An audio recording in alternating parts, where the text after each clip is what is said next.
IPhone 16, iPhone 16 এটা কত দিবেন ধরেন? ভালোই আছে। না তো আমি বুঝি না। তাও কত দিবেন ওটা কোন? ওটা আইফোন 16 এটা কত দিবেন কোন? না এটা 200 টাকা দেবো। এই আইফোন 16 এটা 200 টাকা। আচ্ছা, এটা হলো আইফোন 15, এটা আমি কত দেবো? 100 দেবো। 100 দিবেন। আচ্ছা, আর এটা স্যামসাং, এটা এটা চালু আছে? ভালো আছে নাকি? 50 টাকা। এটা 50 টাকা চালু আছে, এই দেখেন, এই দেখেন চালু আছে, এই দেখেন চলে। এটা কত দিবেন? এটা 50 টাকা। এটা 50 টাকা। স্যামসাং এটা কত দিবেন না? ঠিক আছে। এটা 30 টাকা দিবেন। অনই হয় না, এটা কয় টাকা দিবেন না?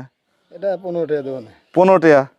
এই যে আইফোন, এই যে ফোন, এইগুলো আমরা আমাদের অনেকেরই, আমার ব্যক্তিগতভাবে আমার অনেক শখের জিনিস, কিন্তু ওনাদের কাছে এগুলোর দাম নাই।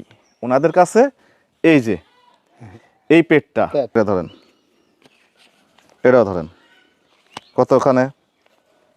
1000। 1000 টাকা। এটা আপনার উপহার হিসাবে।